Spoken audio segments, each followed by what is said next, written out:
Baik, selanjutnya penulis mengangkat dalil yang kedua, sabda Nabi SAW, "Ma zala Jibrilu yusini bil jari hatta dhanantu annahu sayuwarrithuhu." Ketahuilah kata Nabi SAW dalam hadis Bukhari, Muslim, Imam Ahmad juga, Ashabus Sunan, ada footnote nomor 10 di bawah ya, maksudnya Sunan Abu Dawud, Tirmidzi, Ibnu Majah, dan Nasai, tiga-tiganya juga meriwayatkan hadis ini.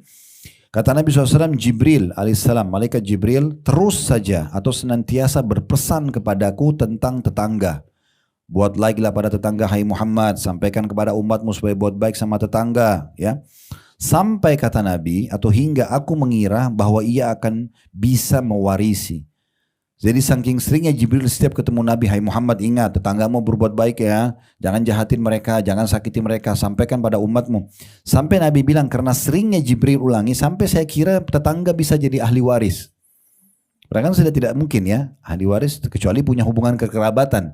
Tapi saking seringnya diingatkan dan saking pentingnya seorang muslim peduli dengan tetangga sampai-sampai Nabi kira akan mewarisi sesuatu karena memang sering diingatkan oleh Jibril alaihi salatu wassalam. Selanjutnya hadis riwayat Tirmidzi dan Ahmad ini menunjukkan tolok ukur orang itu baik atau tidak ya di sisi Allah Subhanahu wa taala justru yang baik dengan tetangganya ya. Jadi kalau kita mau tahu tentang seseorang kita bisa tanya pasangan hidupnya dulu karena itu tetangga bantal ya. Suami istri biasa kita bahasakan tetangga bantal, ini orang paling dekat. Kalau mau tahu ini ibu baik atau ini bapak baik, tanya pasangan hidupnya. Kalau pasangan hidupnya puji dia, oh Masya Allah orangnya baik. Berarti sudah baik, karena ini orang yang paling kenal dengan dia. Baru kemudian tetangga rumahnya. Ini jadi tolok ukur. Kalau tetangga rumah mengatakan, oh pada saat, jadi gini, untuk tahu kita baik atau tidak bu, gampang. Ibu bayangkan kalau ibu meninggal sekarang. Kira-kira menurut orang di sekitar ibu baik nggak? Kalau misalnya ibu meninggal lalu suaminya bilang, oh kesian dia baik-baik sama saya dan segala macam. Nah berarti ibu baik. Atau tetangganya bilang, oh si ibu fulana itu baik banget, suka bagi makanan, suka gini. Berarti ibu baik. Tapi kalau mereka bilang, suami ibu bilang, alhamdulillah dia mati. Misal, kan gitu. Karena selama hidup bawel banget nih apa segala macam. Atau tetangganya bilang, wah syukur dia sudah meninggal. Selalu gosipin orang. Nah berarti buruk. Kan gitu. Kita masih hidup kita bisa tahu kita ini orang baik atau tidak sebenarnya. Tinggal yang nilai bukan kita. Yang nilai adalah orang di sekitar kita. Termasuk tetangga. Nah lihat di sini hadisnya masih di halaman 36 ini penyampaian wahyu. Nabi SAW sampaikan khairul ashabi indallahi ta'ala khairuhum li sahibihi wa khairul jirani indallahi ta'ala khairuhum li jarihi. Sebaik-baik sahabat di sisi Allah adalah yang terbaik kepada sahabatnya, yang terbaik pada suaminya, pada istrinya, pada teman dekatnya. Nah ditanya mereka, kalau mereka baik hanya karena ada duit, ada jabatan, lalu pada saat sudah hilang, kemudian mereka juga hilang, berarti ini tidak baik kan gitu. Dan sebaik-baik tetangga di sisi Allah adalah yang terbaik kepada tetangganya. Artinya ibu berbuat baik saja sama tetangga, itu sudah cukup untuk membuat kita dapat penilaian baik. Dan itu ibadah bu ya. Senyum aja, ramah saja, tegur sapa, assalamualaikum misalnya gitu kan. Bahkan kalau ibu-ibu dan bapak sudah tahu sekalian, alhamdulillah. Kalau belum tahu, ada sebuah kaidah dasar dari para ulama. Ibu dan bapak, ya maaf saya sering sebutkan ibu karena mayoritas kita ibu-ibu di sini hadir. Kalau ibu mau tawarin satu produk, misalnya mau jual rumah, mau jual mobil, mau jual motor, dalam hukum agama kita yang paling pantas ditawarkan tetangga dulu. Makanya kaidahnya adalah al-jaru ahaqqu bisaqabati jari. Tetangga lebih pantas terhadap penawaran tetangganya. Jadi jangan jual rumah kecuali sudah tawaran ke tetangga. Kalau dia sudah tidak mau baru ke orang lain. Nah begitu memang hukum agama kita. Mau jual apa saja, selalu tetangga. Mau ngomong apa saja, misalnya mau amanakan rumah kita lagi mau pergi titip sama tetangga. Memang begitu, ya dalam Islam. Maka memang hubungan kekerabatan ini sangat baik. Makanya kita sangat mendukung program pemerintah ada RT kan, rukun tetangga ya. Nah itu sangat bagus itu, karena supaya tetangga-tetangga pada saling baik. Nah Pak RT akan datang memperbaiki hubungan antara tetangga yang ribut satu sama yang lain misalnya. Nah itu sangat bagus, itu bagian daripada agama kita. Jadi pembentukan RT itu luar biasa. Ya, sebenarnya sangat bagus sesuai dengan agama Islam. Baik, selanjutnya hadis yang diangkat oleh beliau, dalil yang keempat, hadis yang berbunyi sabda Nabi SAW, Itu di footnote nomor 11 ya, hadis riwayat Muslim, Ibnu Majah dan Ahmad. Man kana yu'minu billahi wal yawmil akhir falyuhsin ila jarihi. Barang siapa yang mengaku beriman kepada Allah dan hari akhir, maksudnya dia yakin Tuhannya Allah dan Allah akan membalasnya, serta dia mengejar surga di akhirat dan supaya selamat dari neraka, kuncinya dia muliakan tetangganya. Bahasa mulia ibu sudah harus paham ya. Ini bukan hanya sekedar hormat. Memuliakan itu berarti mendahulukan, ya, ya kemudian memberi dan apalah semua makna mulia. Orang mulia itu kan pasti sangat menghormati, sangat menghargai, nah seperti itu. Jadi kalau kita memuliakan tetangga, maka secara otomatis itu tolok ukur keimanan kita. Berarti kita memang yakin dengan Allah yang memerintahkan itu, dan berikut juga kita akan mendapatkan surga nanti di akhirat. Kalau ada yang bertanya begini, bagaimana Ustaz kalau tetangga saya buruk? Jangan balas keburukan dengan keburukan. Nggak boleh Bu. Ya. Jangan orang gosipin kita, kita balas dengan gosipin. Dia dosa, kita dosa. Gak ada yang didapat. Berarti dia dihukum sama Allah, kita juga dihukum. Ada saatnya orang baik sama kita. Dan ini biasanya mayoritasnya orang begitu. Tapi ada saatnya, dan ini sangat minoritas, sangat sedikit, ada orang yang jahat sama kita. Coba ibu bayangkan, renungi selama umurnya hidup selama ini, pasti lebih banyak orang yang baik daripada orang buruk kan? Pasti lebih lama waktu kita sehat daripada kita sakit kan? Pasti lebih lama kita kenyang daripada kita lapar kan? Sekarang ibu lapar, ibu makan satu piring, kita bisa kenyang 5-6 jam ke depan, kan gitu. Begitu juga kita selama hidup, paling setahun sekali kita sakit. Misal flu, demam, kadang-kadang ada orang 2 tahun gak sakit. Jadi memang lebih lama. Nah begitu juga orang-orang baik sama kita. Lebih banyak orang baik daripada orang buruk. Nah orang yang buruk ini datang seperti ujian. Sebagai ujian buat kita. Karena pahala bisa didapatkan dari kebaikan, bisa didapatkan dari ujian. Ya. Jadi ujian itu datang untuk kita bersabar. Nah ada 2 sayap kehidupan yang ibu harus tahu. Sayap yang pertama, syukur kalau ada nikmat. Sayap yang kedua, tidak tidak seimbang ya. Sabar kalau ujian datang. Jangan ibu cuma mau enaknya saja. Tidak mau diuji, nggak bisa. Dalam kehidupan kita nggak bisa. Pasti ada ujian, ada nikmat, ada ujian. Tapi Allah Subhanahu Wa Taala berikan ujian kita sedikit sekali. Cuma sebagai ujian saja. Makanya dari semua tetangga kita, mungkin ada 1-2 orang yang mengganggu, nggak apa-apa. Itu ujiannya. Tapi yang lain kan baik. Yang lain baik. Cara menghadapi orang-orang seperti ini, tetap saja kita bersikap baik. Tidak usah terpengaruh dengan keburukan dia. Karena kalau misalnya ada orang gosipin ibu nih, ibu nggak tanggapin. Dia cerita, ibu nggak lakukan tapi dia gosipin. Ibu biasa saja, ibu jalan seperti biasa nggak. Orang akan tahu sendiri, orang akan nilai kok.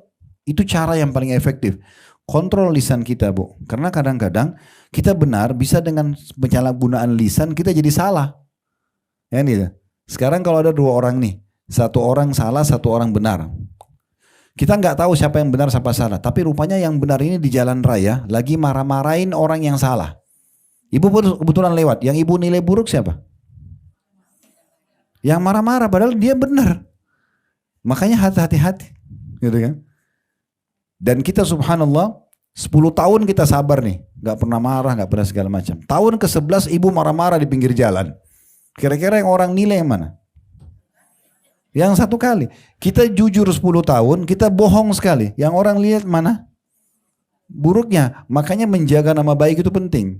Tidak usah balas keburukan dengan keburukan. Ya. Nabi SAW sudah contohkan kepada kita. Di Mekah beliau dikatakan penyihir, penyamun, pembohong, segala macam.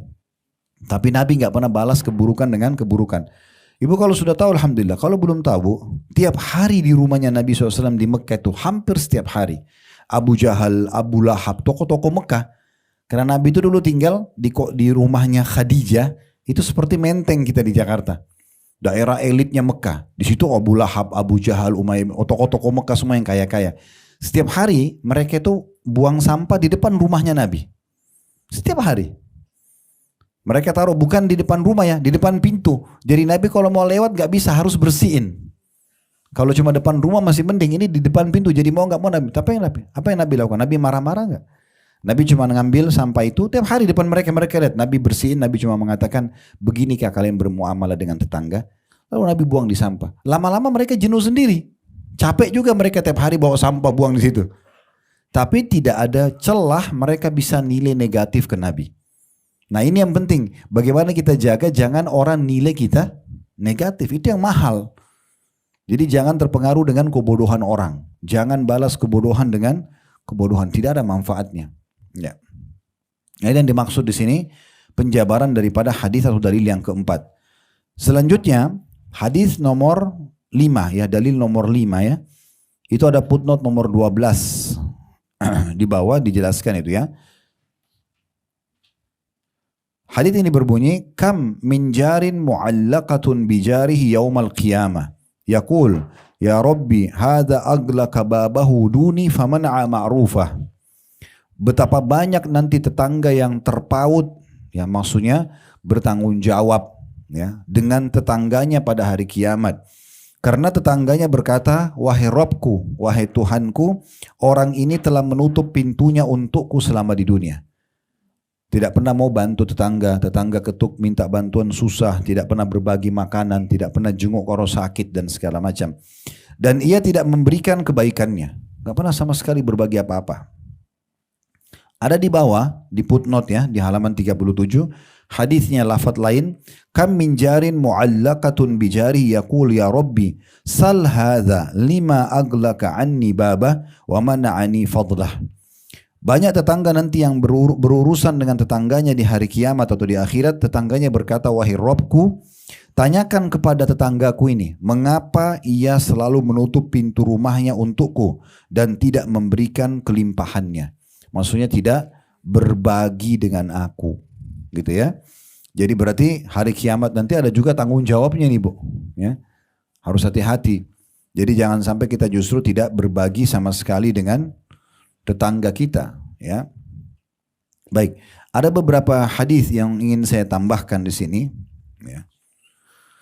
Hadis ini sebenarnya rincian daripada hadis yang baru kita baca. Kan nanti hadis yang baru kita bacakan ini Bu, itu diriwayatkan dalam kutubus sittah ya, di 6 buku hadis, Bukhari, Muslim, Abu Daud, Tirmidzi, Ibnu Majah dan An-Nasa'i ya. Kalau nanti berapa banyak tetangga yang akan memegang tangan tetangganya, lafaz hadis begitu ya. Kemudian dia akan berkata, wahai Rabbku, orang ini menutup pintunya dariku dan dia enggan memberikan apa yang ia miliki. Maka Ibnu Umar menjelaskan sebuah riwayat yang unik. Beliau mengatakan bahwasanya Nabi SAW selalu memotivasi kami agar berbagi kepada saudara kami muslim. Berbagi kepada saudara kami muslim.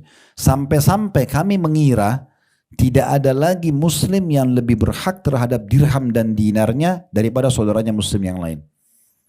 Maksudnya, dari Nabi SAW selalu memotivasi sahabat, jangan tahan uang kalian, jangan tahan makanan kalian, pakaian kalian, bagi, ya. Subhanallah, perhatikan Bu ya, ibu kalau mau disukai oleh manusia, disukai oleh Allah, kuncinya satu, dermawan, suka berbagi. Biar subhanallah paras wajahnya biasa, postur tubuhnya biasa, mungkin keadaan ekonominya miskin, tapi kalau orangnya dermawan, suka berbagi, suka memberi, itu disukai oleh orang. Sebaliknya biar cantik, biar tampan, kalau dia pelit, itu susah. Orang tidak akan suka. Paling orang datang hanya karena kebutuhannya saja. Ya. Nah kita perlu garis bawahi, Ibu sekalian, termasuk perbuatan baik kita dan royal kita. Ibu kalau mudah-mudahan bahasa ini bisa difahami. Ibu mau nggak kalau orang-orang loyal sama Ibu? Loyal itu kayak peduli, sayang, ya, perhatian dari mau nggak? Itu loyal namanya. Mau nggak? Kuncinya satu, royal. Nah, loyalitas itu akan muncul kalau ada royalitas. Beri dulu, orang akan suka sama kita. Nah, loyal akan muncul dengan royalitas. Nggak bisa tidak. Terus ibu mungkin tanya, bagaimana kalau saya sebagai seorang istri, hidup saya dari suami, royal sama dia di sisi pelayanannya, gitu kan? Misalnya dia kasih uang nafkah, ibu kasih makanan yang enak, ibu bukan ibu nabung, ibu royal di situ, tidak apa-apa, itu malah bagus. Begitu juga suami, siapa istri yang tidak suka suaminya yang royal sama dia, suka kasih, suka beri, kan gitu? Begitu juga teman dengan teman. Tidak mungkin langgeng rumah tangga, tidak mungkin langgeng persahabatan, tidak mungkin dicintai seorang pemimpin oleh masyarakatnya kecuali ada royalitas. Baru muncul loyalitasnya. Nah gitu. Makanya Nabi SAW mengatakan dalam hadis yang mulia, ya, laisal mu'minu, ya, ini hadis tidak di buku kita ya, ini hadis sahih ya. Laisal mu'minu alladhi yashba'u wa jaruhu ja'i'. Bukan seorang mukmin yang sejati di mana dia kenyang sementara tetangganya dalam keadaan lapar. Ini hadis sahih ya dari Nabi SAW. Dan hadis ini disebutkan dalam As-Sahihah, silsilah hadis sahih oleh Syekh Albani di nomor 149.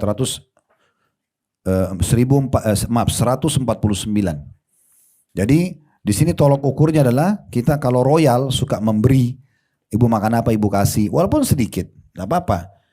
Ya, bahkan ada hadis Nabi SAW dianjurkan kalau kita sedang masak memperbanyak masakannya. Semampu kita tentunya ya. Kemudian kita berikan kepada tetangga. Dalam sebuah hadis yang sahih Abi Dzar radhiyallahu anhu, sahabat ini berkata, ya, beliau mengatakan, "Ausani Rasulullah sallallahu alaihi wasallam bi thalath." Rasulullah SAW wasiatkan kepadaku 3 perkara. Maksudnya supaya selalu dijaga. Yang pertama, isma wa ati walau abdan mujadda'an atau walau abdan mujadda'al atrafi. Ya, dengarlah dan taatilah pemimpin. Kalau sudah terlanjur dia memimpin, ya, meskipun dia seorang budak. Dan di sini maksudnya adalah seorang budak yang cacat fisiknya. Ya. Kalau sudah jadi pemimpin, tidak bisa lagi kita menolak. Taati selama bukan maksiat kepada Allah SWT demi maslahat umum.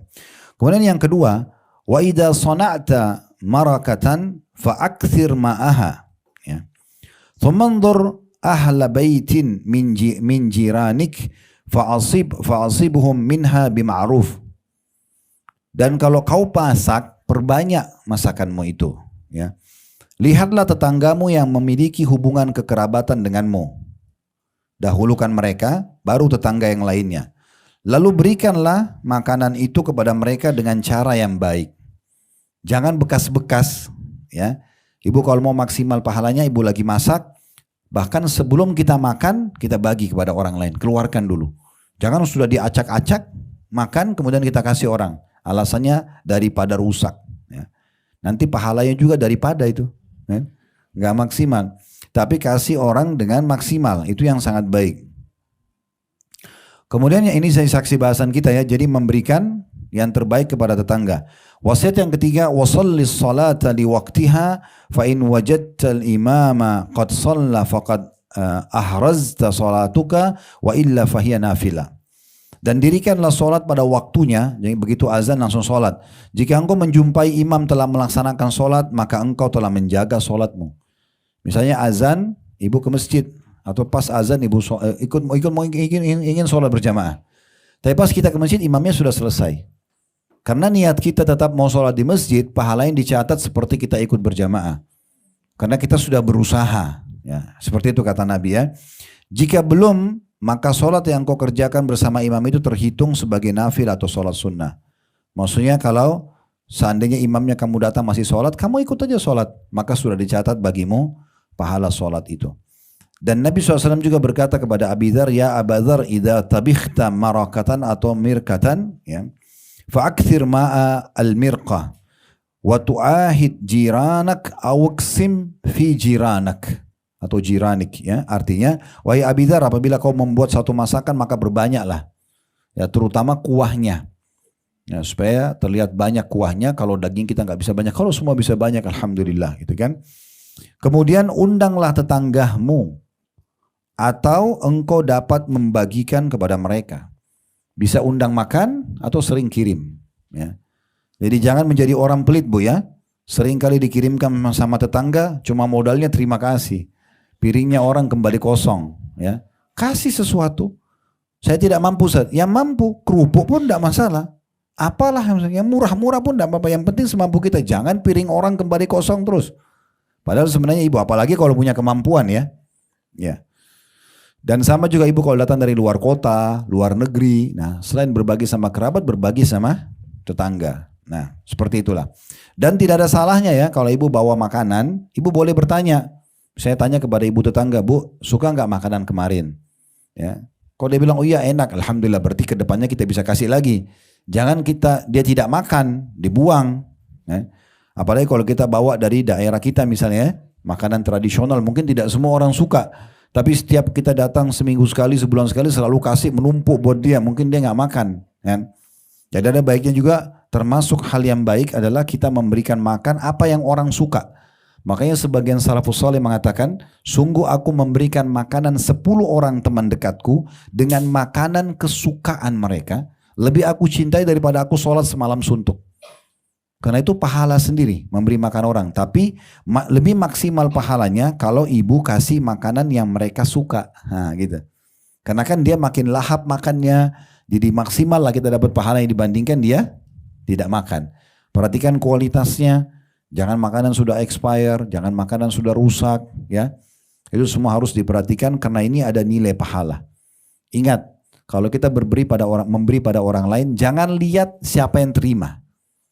Tidak perlu siapa yang terima, tapi kita sedang melihat amal kita yang kita harapkan balasan dari Allah. Saya pernah ceritakan ini, tapi saya ingatkan kembali. Ada satu orang namanya Rabi ibn Huthaim rahimahullah, seorang ulama tabi'in. Beliau pernah lagi dihidangkan makanan mewah oleh istrinya, namanya halwa makanan itu. Dibuat adonannya susah, bahannya mahal gitu kan. Karena Rabi ini orangnya jadi suami nggak pernah rewel. Dia dikasih makan apa dia makan. Jadi istrinya juga nggak enak, selalu kasih dia makanan yang enak. Apa yang dihidangkan, alhamdulillah dia makan aja. Maka satu waktu dibuatkan masakan yang enak sekali dan mahal. Kebetulan ada 2 orang muridnya duduk makan bersama dia. Pada saat makanan itu kue sebenarnya dia, adonan kue tapi itu dipotong-potong. Waktu dihidangkan mau dimakan, tiba-tiba ada yang ketuk pintu rumahnya. Nah dia bilang, dia tunjuk anaknya, anak laki-lakinya yang hidangkan makan itu, yang bawa dari dalam dapur dari ibunya. Anak laki-laki yang hidangkan, lalu kena ada orang ketuk pintu. Sebelum dimakan, Rabi tunjuk anaknya suruh buka pintu rumah. Waktu dibuka, Bu, ternyata depan pintu rumah itu orang gila. Orang gila. Orang gila kasih isyarat dengan tangannya minta makan. Orang semua tahu tangan begini berarti minta makan. Maka Rabi tunjuk anaknya suruh ambil makanan ini. Makanan yang mahal dan mewah ini disuruh bawa kasih orang gila itu. Orang gila loh ini. Suruh kasih. Nah anaknya bawa piring itu dengan harapan pas tiba di orang gila itu nanti dia mau kasih 1 potong saja. Tapi orang gila ini subhanallah biar gila tahu juga kalau makanan enak gitu. Jadi dia begitu lihat makanan enak diambil semua sama piringnya, dimakan semuanya. Dalam riwayat ini saking lahapnya dia makan, maaf ini bahasanya begitu. Air liurnya netes-netes di piring itu. Sampai habis. Begitu habis piringnya dibuang pergi nggak terima kasih. Karena orang gila.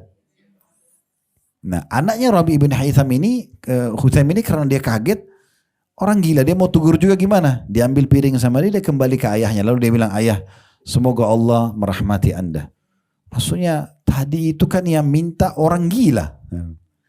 Dia, ini bahasa anaknya dia tidak tahu nilainya makanan yang kita kasih. Kalau tadi anda suruh saya ambil di dapur makanan apa saja, ya gandum, roti, apalah pasti dia makan. Karena kan dia orang gila, dia tidak tahu makanan itu. Dan orang lapar makan apa saja. Apalagi orang minta-minta. Apa dikasih pasti dia mau.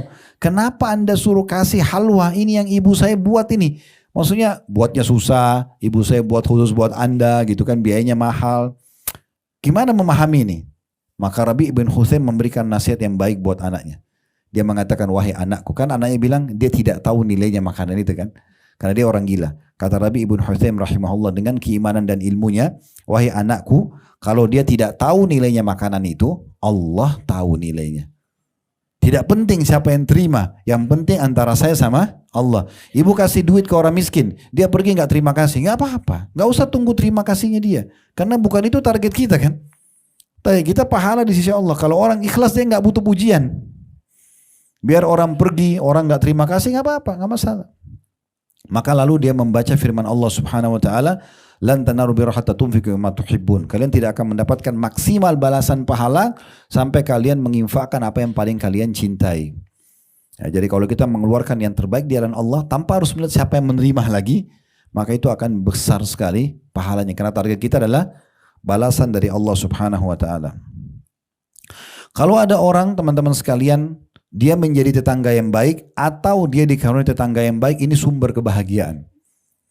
Nabi SAW mengatakan dalam sebuah hadis yang disebutkan oleh Albani dalam Sahih At-Targhib Tarhib, bunyinya, kata Nabi SAW, min sa'adatil mar'il muslim, termasuk sumber kebahagiaan seorang muslim. Ya, ada 4.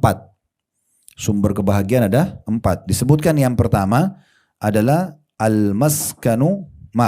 al-mar'atus salihah, istri yang salihah.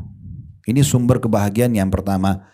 Ya, tentu bagi ibu-ibu juga adalah suami yang saleh, karena kalau mereka saleh dan salihah, mengenal Tuhannya, pasti hak kita berarti akan dikasih.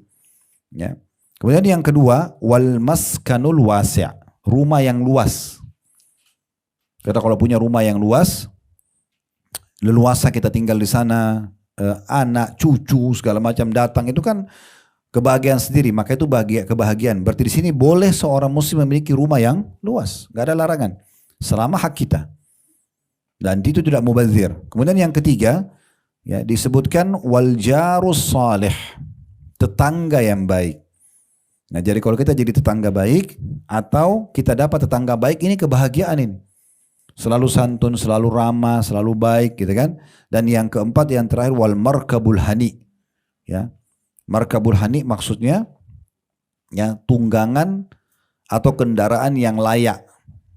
Jadi boleh ibu pakai mobil mewah, boleh. Nggak ada larangan dalam Islam. Selama memang itu uang sendiri, yang penting jangan mubazir. Nggak usah punya 10 mobil misalnya, untuk apa? Koleksi Ustaz, nggak usah, koleksi masjid aja. Nggak usah koleksi mobil. Pakai 1, anak-anak mungkin 1, mungkin suami ibu pakai 1, 3. Udah yang 7-nya jadikan masjid aja. 1 mobil bisa 1 masjid. Di kampung mana setiap hari 100 orang sholat, 70 tahun dipakai masjid, itu kan banyak sekali pahalanya. Untuk apa jadi koleksi masjid, mobil misalnya, atau koleksi tanah, untuk apa? Gak penting. Ada rumah kita tinggalin, rumahnya sudah luas, oke. 1 tanah lagi misalnya, nanti kalau ada keperluan kita jual, oke. Tapi punya ya 10, 20, 30 lokasi, untuk apa? Terus tidak dipakai lagi. Sayang sekali kan. Lebih baik dipakai sholat oleh orang, lebih baik jadi pesantren tahfidz Quran, kita panen pahala. Kalau kita berharap nanti kita meninggal baru ahli waris lakukan, tidak mungkin, itu mimpi. Belum tentu. Saya pernah ceritakan kejadian di Saudi, ya, saya ingatkan lagi, ada di satu pengadilan di Saudi terjadi, ini kejadian nyata. Ada satu orang kaya raya di Saudi. Penilaian kurang lebih dalam rupiah saya pernah hitung, dia tinggalkan uang sekitar 600 miliar. Uangnya, jadi cukup mampu, sangat mampu orangnya. Cuma karena dia semasa hidup kerja terus, dia nggak sempat nikah, nggak punya istri, keluarga orang tuanya sudah meninggal, nggak ada saudara-saudaranya. Jadi yang ada kerabat-kerabat jauh, tapi kerabatnya rata-rata orang tidak mampu. Ini kisah nyata di pengadilan Saudi terjadi, yang ceritakan hakimnya langsung. Dia bilang pada saat, dan ini dinukil di cerita-cerita di dakwah di Saudi ya.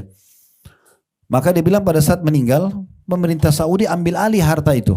Dijaga dulu, karena nggak ditahu kerabatnya. Lalu disuruh badan wakaf Saudi untuk cari kerabatnya orang ini. Didapatlah ada 3 kerabat dia, sepupu jauhnya. Jauh sekali hubungan kekerabatan. Cuma itu yang terdekat. Ini yang dapat warisan. Nah, dipanggillah mereka ke pengadilan, 3 orang ini, ya, dalam kondisi tidak tahu kenapa dipanggil ke pengadilan. Lalu mereka bilang, kenapa kami dipanggil di sini? Kata hakim, kalian kenal si fulan, namanya orang yang meninggal itu. Mereka bilang, ya kami kenal, tapi kami nggak dekat karena orangnya eksklusif, nggak pernah ketemu orang, nggak pernah ketemu kerabat, sendiri aja dia. Kata hakimnya, orang itu baru meninggal dan dia tinggalkan harta sangat banyak. Yang kami temukan ahli waris cuma kalian bertiga. Berarti kalau dibagi 3 ini 200 miliar satu orang. Ini tadinya orang miskin, tiba-tiba kayak mendadak. Ini kisah nyata ya. Udah selesai dibagi. Terus sudah tanda tangan, sebelum mereka pergi tinggalkan pengadilan, kata hakimnya begini, sebentar, saya punya ide. Kata hakimnya ini ya, saya punya ide. Bagaimana kalau kalian masing-masing menyumbang sekitar 200 sampai 250 ribu real, sekitar 1 M satu orang. Nyumbang 1 M, 1 M, 1 M jadi 3 M. Bangunkan masjid buat si mayit. Karena kan kalian juga dapat uang ini banyak karena dia. Coba apa jawabannya 3 ahli waris ini? Yang satu bilang apa? Saya sudah lama hidup susah, sekarang saya mau enak. Padahal masih ada 199 miliar. Dia nggak mau. Ini kisah nyata ini. Yang kedua mengatakan, saya punya banyak utang. Saya nggak sekarang mau bayar utang. Padahal utangnya tidak mungkin sebanyak itu. Yang ketiga ini bilang begini. Begini aja hakim. Kami tidak akan kasih. Dia bilang begini. Kami tidak akan kasih. Karena kenapa orang ini semasa hidup tidak bersedekah buat dirinya sendiri? Kenapa kami sekarang yang ahli waris harus bersedekah buat dia? Coba. Maksudnya apa? Kalau ada orang mengkhayal, tumpuk-tumpukin tanah, nanti ahli warisnya akan bangunkan masjid, itu mimpi, belum tentu. Kenapa tidak bangun dari sekarang?